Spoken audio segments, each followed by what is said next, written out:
ఆ దినముల యందు బాప్తిసమిచ్చు యోహాను పరలోక రాజ్యము సమీపించి ఉన్నది, మారు మనస్సు పొందుడని యోదయ అరణ్యములో ప్రకటించుచూ ఉండెను. చూడండి, పరలోక రాజ్యము సమీపించుచూ ఉన్నది. పరలోక రాజ్యము సమీపించి ఉన్నది. మీరేం చేయండి? మారు మనస్సు పొందండి అన్నాడు. ఏం పొందాలంట? ఇంగ్లీష్లో దానికి ఉన్నటువంటి మాట మారు మనస్సు అని తెలుగులో ఉంది. ఇంగ్లీష్లో ఏముందని అంటే, ఏమండి, ఇంగ్లీష్లో ఉన్న మాట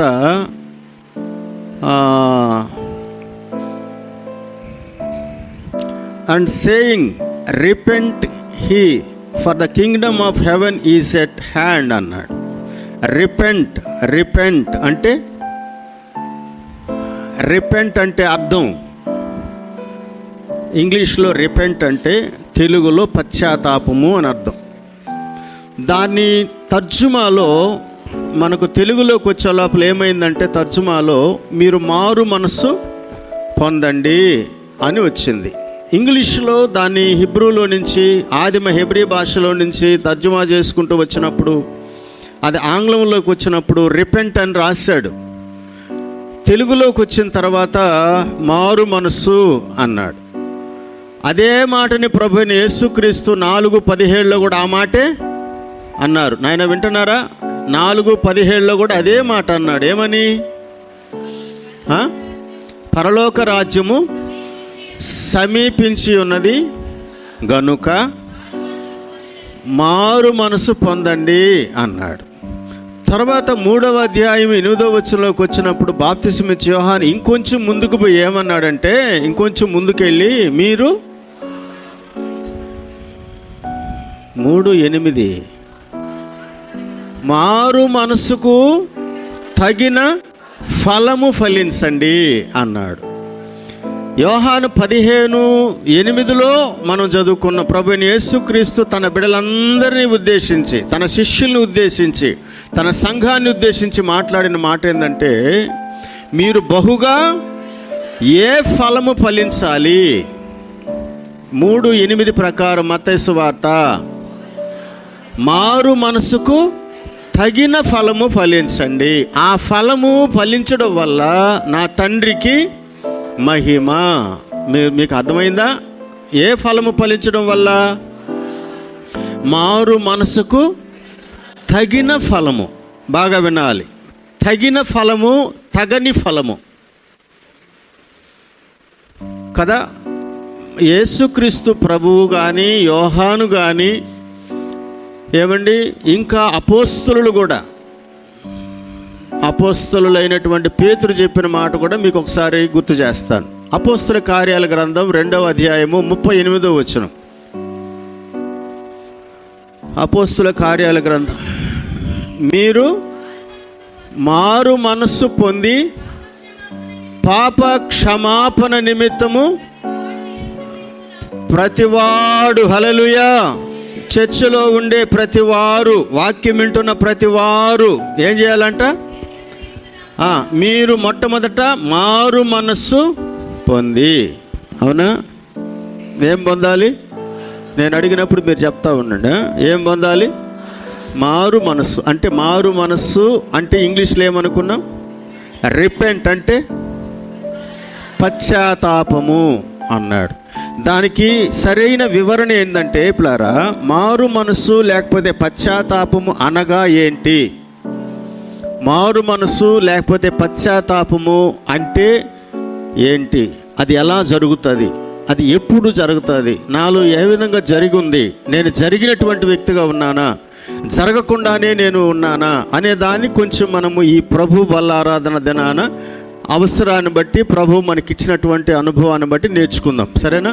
ఇంతకీ పశ్చాత్తాపము అంటే అర్థమైంది అంటే ఏంటి? లేదంటే రిపెంటెన్స్ అంటే what is the meaning of repentance? మారు మనస్సు లేదంటే పశ్చాత్తాపం అంటే అర్థం ఏంటి అని అంటే రెండు విషయాలు. పశ్చాత్తాపములో ఉండవలసిన అతి ప్రాముఖ్యమైన రెండు విషయాలు ఏంటంటే, ఆ వ్యక్తి పశ్చాత్తాపములో, మారు మనసు అన్నాడే, దాని అర్థం ఏంటంటే పశ్చాత్తాపములో రావాల్సింది హృదయము మారాలి, మనస్సు మారాలి. హల్లెలూయా. హృదయములో మార్పు ఉండాలి. ఒక వ్యక్తి పశ్చాత్తాపడ్డాడు అని అంటే, పాపాలు ఒప్పుకున్నాడు అని అంటే, పాత జీవితాన్ని సమాధి చేసినాడు అని అంటే, పరలోక రాజ్యం చేరాలనే తలంపు, పరలోక రాజ్యం డిస్టర్బెన్స్ ఉంది, వెనక బాగా వస్తుందా? మిమ్మల్ని మీతో పాటు ఉండే వాళ్ళని కూడా కలవరపరుస్తుంది. నేను మొట్టమొదట చర్చిలోకి వచ్చిన తర్వాత వచ్చేటప్పుడు చేసే మొదటి పని అది కూడా పెట్టాలి. మీ ఫోన్ స్విచ్ ఆఫ్ చేసుకోండి, డాక్టర్ పెడతాడు. లోపలికి వచ్చేటప్పుడు ఏం చేయండి, అది అనుకుంటున్నాను కానీ మర్చిపోతున్నా పెడదామని. చెప్పులు వరుస క్రమంలో పెట్టండి, ఒక బోర్డు, ఫోన్లు స్విచ్ ఆఫ్ చేసుకోండి లేదంటే సైలెంట్లో పెట్టుకోండి, ఒక బోర్డు ఖచ్చితంగా కావాలి. ఈ 2 బోర్డులు కూడా చర్చిలో అవసరం. సరే, ఎక్కడున్నాం?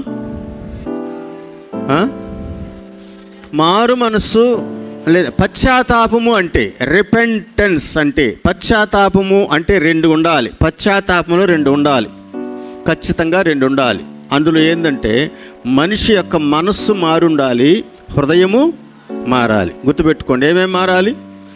బాప్తిసం తీసుకోవడానికి సిద్ధంగా ఉండే బిడ్డలు, బాప్తిసానికి సిద్ధపడుతున్నటువంటి బిడ్డలు కూడా జ్ఞాపకం చేసుకోవాల్సింది ఏంటంటే, ఒక వ్యక్తి పరలోక రాజ్యం ప్రవేశించాలి, పరలోక రాజ్యంలో నేను చేరాలి అనుకునేటువంటి ఆలోచన, ఆ ఆశతో మనము నీటి ఒడ్డుకు వెళ్ళక ముందే, నీళ్ళలో మనం మునగక మునిపే మనలో వచ్చి ఉండాల్సింది ఏంటంటే ఒక పశ్చాత్తాపపు అనుభవాన్ని మనం ప్రభు పాదాల దగ్గర గడిపి ఉండాలి.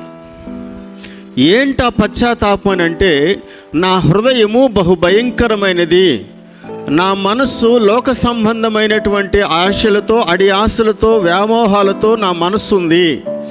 దీనిని నాలో ఉంచుకొని నేను నీ రాజ్యంలోకి చేరలేను ప్రభువా.